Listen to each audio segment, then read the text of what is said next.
메시지의 후속타로 이 살인마 문재인이가 왜 살인마냐? 노무현이를 죽이고 대한민국 국민들을 학살하려는 그런 인간이기 때문에 살인마 문재인이가 장악한 이 청와대는 도굴금 처리 주식회사다 이렇게 좀 했습니다. 마치 청와대가 이 도굴금의 그 작물 처리장인 것 같아요. 작물 처리장, 그죠? 자, 우리 정세 말씀 듣고 제가 사이사이에 좀 질문을 드리거나 또 코멘트를 하거나 하겠습니다. 말씀 들어보겠습니다. 하진 안 했는데 살다 보니까 별꼬라지를 다 봅니다. 예, 참 기가 찹니다. 기가 찹니다, 진짜로. 인간이 살아오는 동안에 거짓과 진실은 항상 함께 해왔습니다. 어느 시대라도 거짓과 진실은 항상 공존해 왔죠. 거짓이 힘이 세어서 진실을 죽이려고 해도 그럴수록 진실은 퍼덩퍼덩 죽지 않고 살아난다고 배웠습니다. 책에 그렇게 써져 있습니다. 더욱 시퍼렇게 살아났죠? 예, 더욱 시퍼렇게 뿌득뿌득 덕기 나온다고 그랬어요. 예. 오늘은 청와대를 불법 점거하면서 가전 근무술수와 자신의 재산을 감추기에 급급하면서 또 도굴된 금을 팔아먹으려고 돈으로 바꾸려고 온갖 잔대가리를 굴리고 있는 그 문가놈의 민낯을 여과 없이 한번 보도록 하겠습니다. 오늘 이 메시지가 중요한 이유를 제가 잠시 한번 코멘트를 넣으면요. 이런 질문들이 많아요. 제가 댓글들 열심히 보는 편인데 이런 질문이 가끔 나옵니다. 뭐냐 하면은 아니 문재인이가 왜 금이라 연결되어 있는지 증거가 어디 있느냐 그 얘기를 많이 합니다. 왜냐하면 우리 정선님이 금을 발견한 시점이 2002년도 당시에 김대중의 말년이었고 바로 다음에 이제 노무현으로 바뀌는 때였기 때문에 그 당시에 문재인은 대통령도 아니고 왜 문재인이가 여기에 관련됐다고 얘기를 하느냐 라는 어떤 것이 그 질문에 많이 있는데 오늘 바로 문재인이가 이제 김대중 가고 노무현이 죽였고 그러고 나서 문재인이가 얼마나 살인마적인 행위를 했었고 이 금의 작물에 비로소 작물을 뺑뺑이 돌린 인간인지 한번 여실히 드러내는 좋은 메시지가 될 것 같습니다. 자, 말씀 들어보겠습니다. 그 직접적인 증거는 뭐냐면은 제가 2018년 작년 6월 1일부터 지금까지 50여 차례 이상 그 문재인이를 금도굴에 법인이라고 맹 공격을 했습니다. 그러면은 청와대는 뭐 하는 데입니까? 청와대 대변인 김의겸이라는 그 기자 출신의 그 양반 뭐 하고 있습니까? 대통령을 금독을 범죄단에 연루된 자기 오야붕을 죽인 그 살인마라고 또 금독을 전부 운현동 의뢰공장에 우리 선조들의 유골을 물속에 포화된 유골을 제끼고 그것만 쏙 빼간 처먹은 더러운 천인공도할 더러운 인간이라고 범죄자라고 50여 차례 온 세상에다가 애쓰면은 무슨 반응이 있어야 되죠. 맞으면 맞다, 틀리면 틀리다. 그런데 지금까지 한마디 없어요. 못 들은 척 하는 겁니다. 이것은 다시 바꾸어 말해서 묵시적으로 동의한다는 제 말에 인정한다는 것입니다. 그러니까 아무런 반응이 없죠. 그게 직접적인 증거가 된다고 저는 강조합니다. 자신들이 말을 꺼내는 순간 더 커지기 때문에 찍소리 못하는 거죠. 그래서 제가 지금 바라는 것이 유도하는 것이 반응이 있기를 바라고 자꾸 유도를 했는데 지금까지 죽은 듯이 기먹자가리들인가 전부 다 기먹거리들이에요. 버퍼들만 있는 모양이에요. 그래도 그놈들이 머리가 있어가지고 이걸 갖다가 대꾸를 하고 나서는 순간에 바로 뻥튀기가 된다는 것을 잘 아는 모양입니다. 어쨌든 지난 2002년 3월 2일 날 참 꿈속에서도 그리워하던 구멍 하나를 뚫었습니다. 우리 할아버지 땅도 아니고 아버지 땅도 아니기 때문에 10년 세월이 걸렸어요.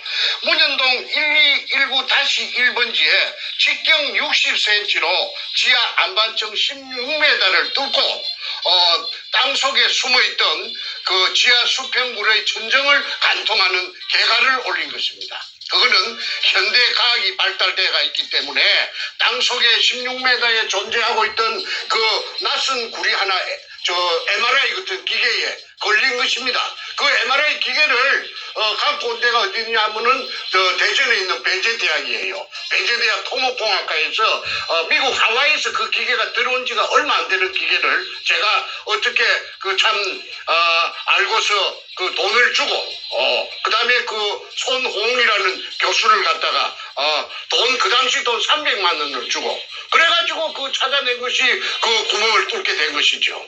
그런데 이게 그 물이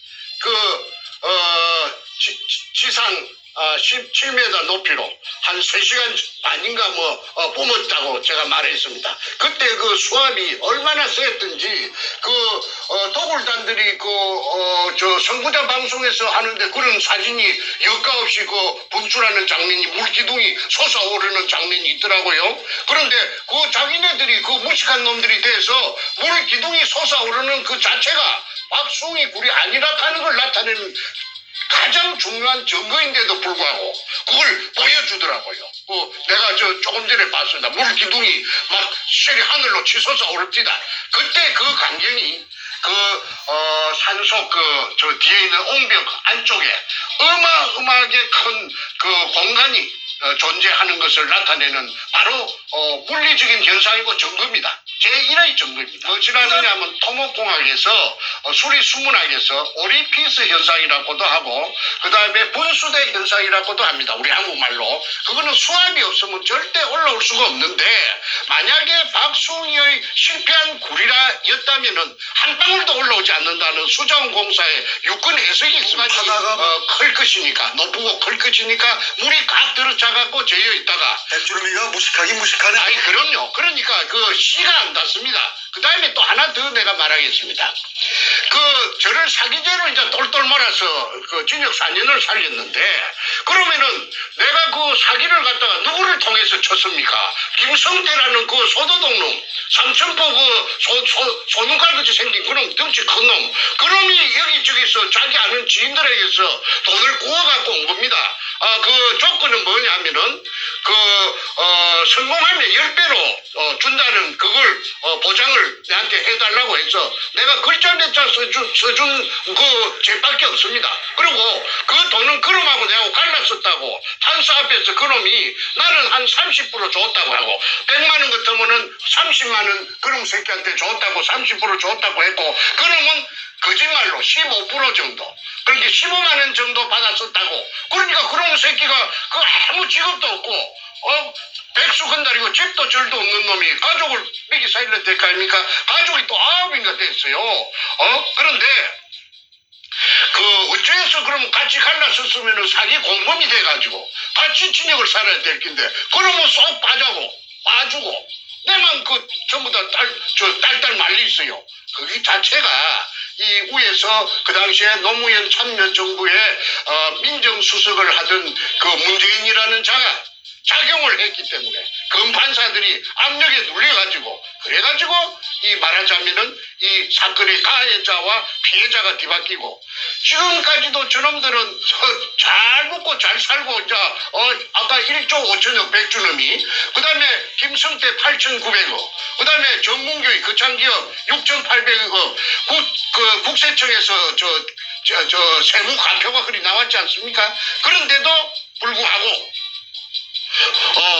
부끄러움도 없이 저것들이 설치는 것은 뭐 때문에 설치느냐 하면은 선구자 영우를 통해서 설치는 이유는 뒤에 뭔가 저놈이 대통령이라 깨어차고 가짜 대통령이 청와대를 점거하고 있기 때문에 죽어도 저것들은 죽을 때까지 발악합니다.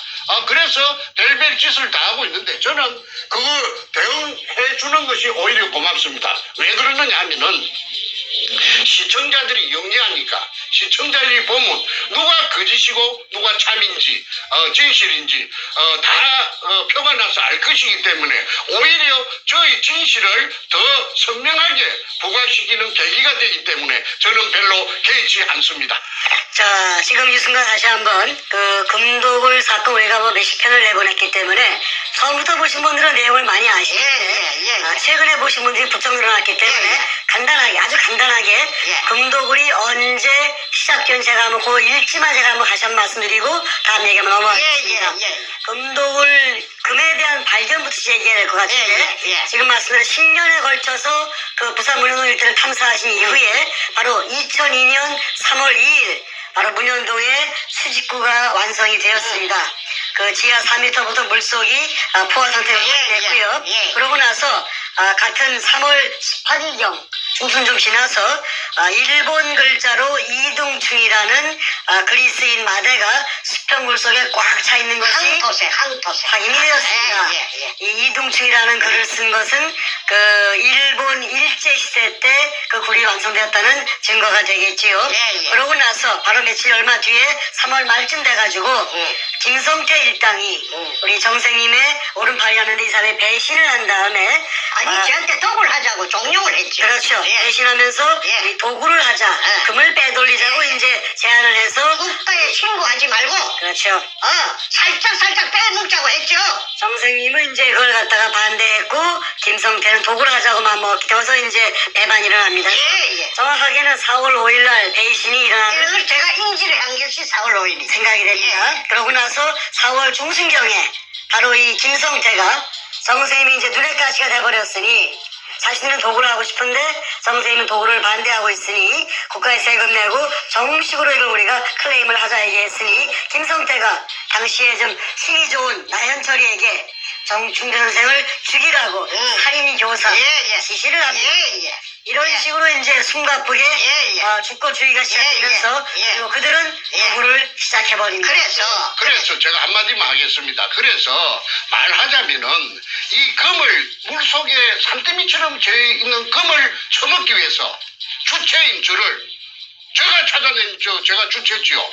그러니까 저를 갖다가 그 백주놈이 등을 끄잡아 이어가지고 저를 갖다가 팽시기로 작정하고 모함을 했습니다. 그 기댄 언덕이 뭐냐면 자기네들 그에게 힘을 실어줄 언덕이 누구느냐면 노무현입니다.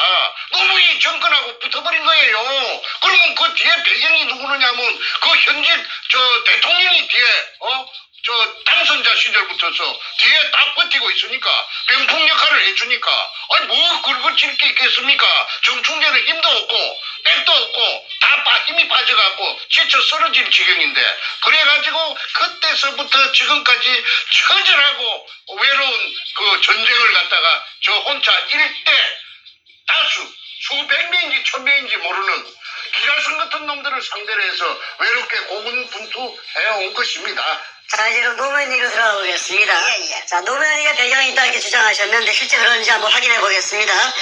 김대중에 이어서 노무현이가 청와대를 장악합니다. 2003년 바로 다음 해인 한 1년쯤 지나서 2003년 3월 9일에 이런 방송이 나왔어요. 뭐냐면은 당시에 노무현과 젊은 검사들과의 대화의 장 뭐 이런 방송이 나옵니다. 그 당시에 서울중앙지검의 발령을 받은 시민검사인 김영종이 아주 용감무스하게 발언을 합니다.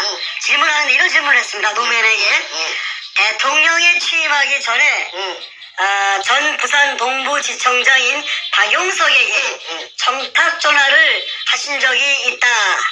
그때 왜 검찰에 전화를 했습니까? 라고 물었습니다. 그러면서 노무현한테 물었죠. 그렇죠. 그것이 바로 검찰의 정치적 중립성을 훼손하는 발언이었다고 생각하지 않습니다. 그렇게 얘기했습니다. 돌직구를 날린 겁니다. 그때 노무현이가 뭐라고 했죠? 그 당시에? 그래서 노무현 노무현이가 그 말을 듣고 이쯤 가면은 막가자는 거지요 하고 헛웃음을 민망하니까 민망했죠. 양심이 찔리니까 확인을 시켰습니다. 그 표정까지. 예. 그래서 헛웃음을 이쯤 되면 막가자는 거지요 하면서 헛웃음을 지으면서 당황하는 기색이 역력하게 그 화면에 보면은 나타납니다.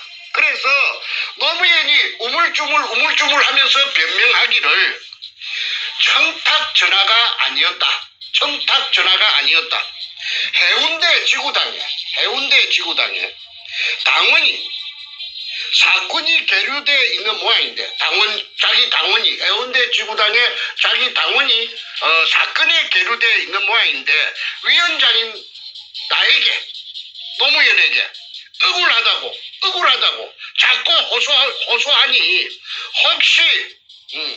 혹시 지청에서 검사들이 못 따드는 얘기가 있는 것 같으니까 한번 들어주십시오 하는 취지로서 더듬더듬 우물쭈물하면서 들어주십시오 그뿐이다.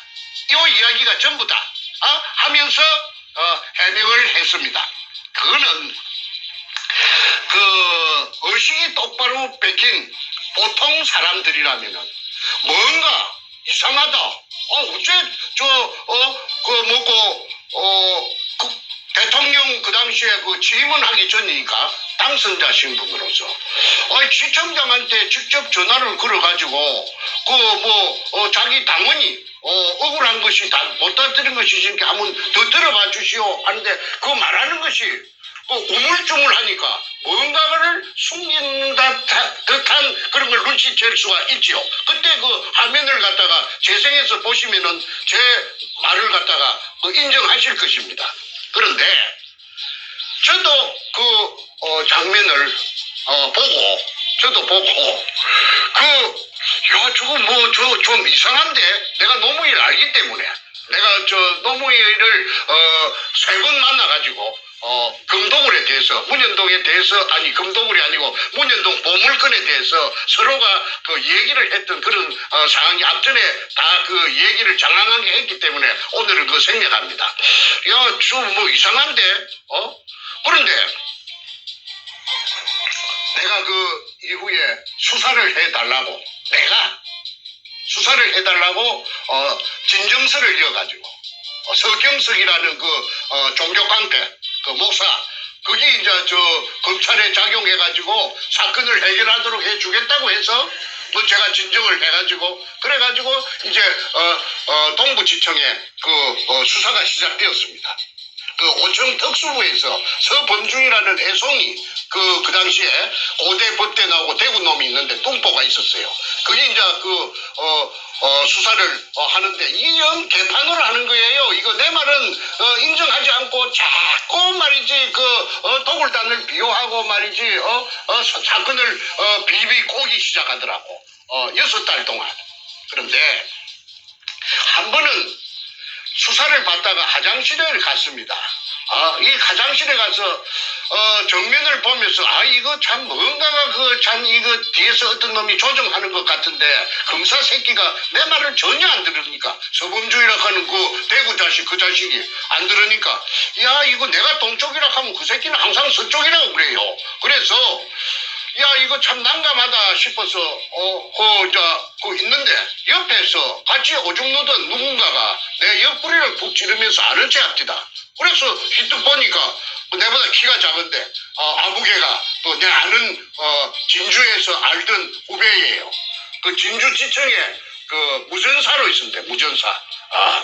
원래는 그 친구가 배를 타든 원양어선을 타든 무술사인데 검찰에 취직이 돼가지고 말하자면 통신을 담당하는 그런 직책이었는데 진주 검찰청에 있다가 이거 웬일이고 한 게 내 요 회사로 정근 온 지가 한 1년 안 됩니까?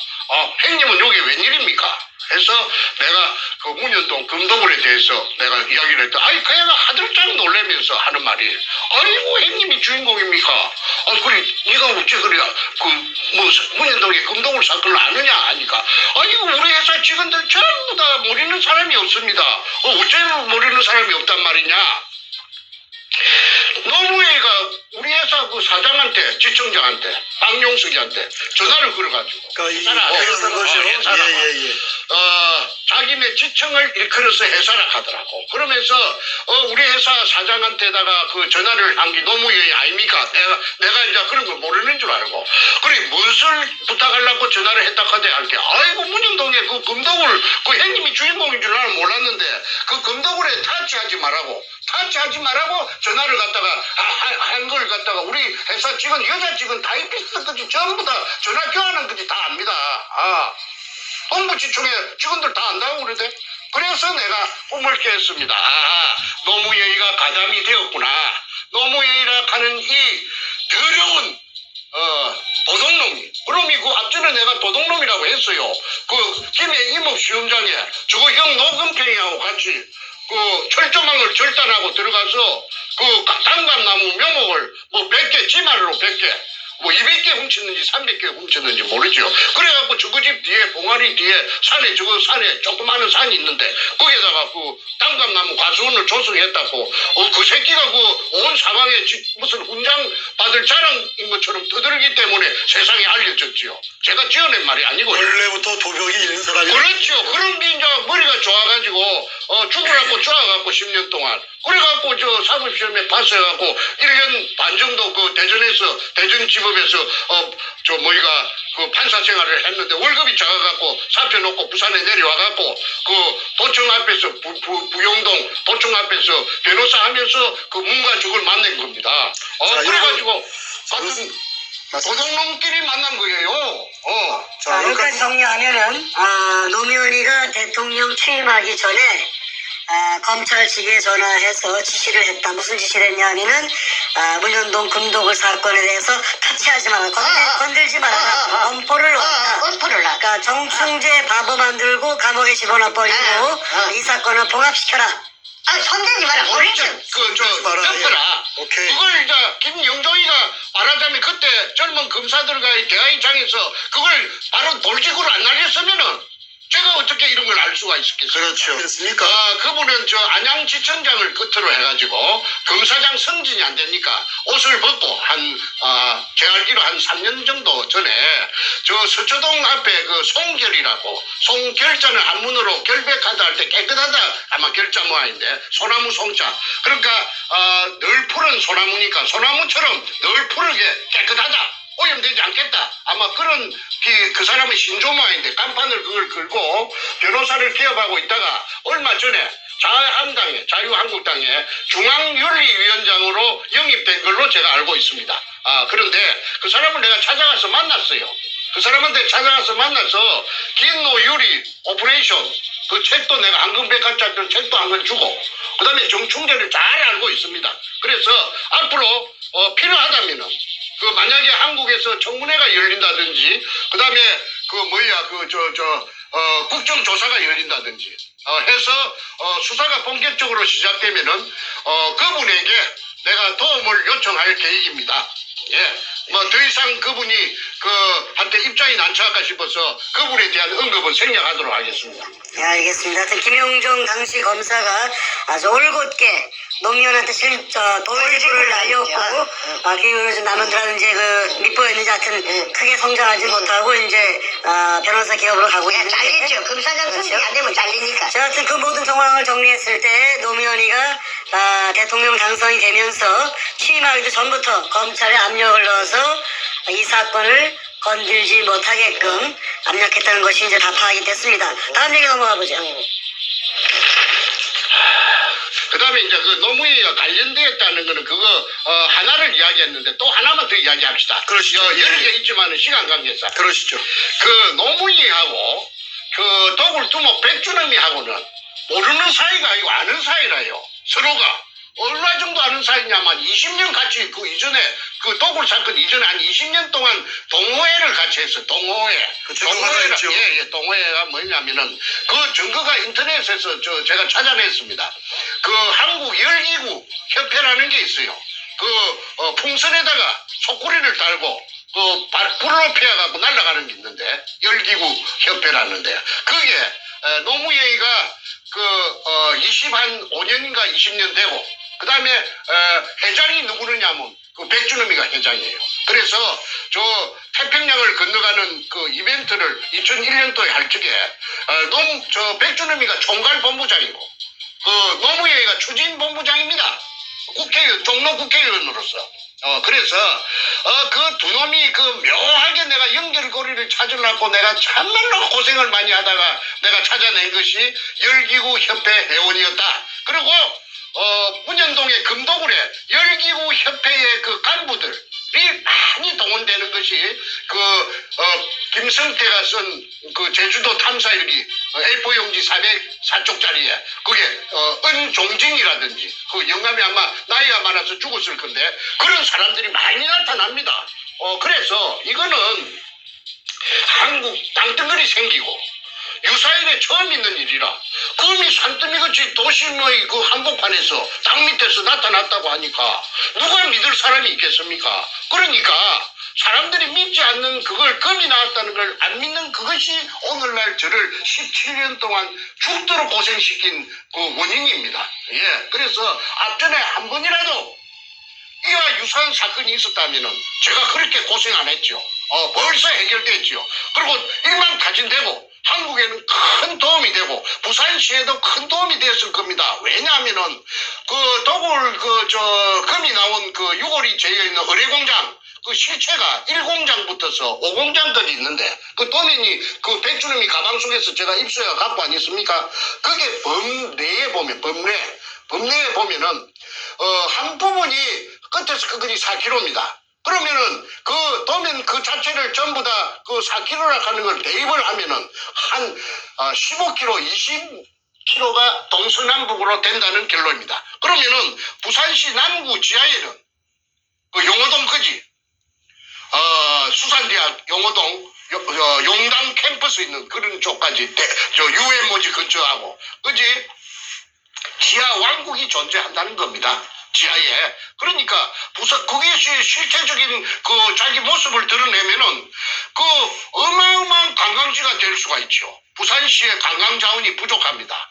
특히나 바다니까 한국에서 제일 큰 항구 도시니까 그 부산시에서 그 의뢰공장하고 지하 의뢰공장하고 그다음에 바다하고 연계한 관광 상품을 만들어낸다면 아마 세계적인 관광 명소가 돼가지고 황금알을 낳는 거위가 돼서 부산시 재정에 엄청난 이득을 갖고 올 것이라고 제가 확신합니다.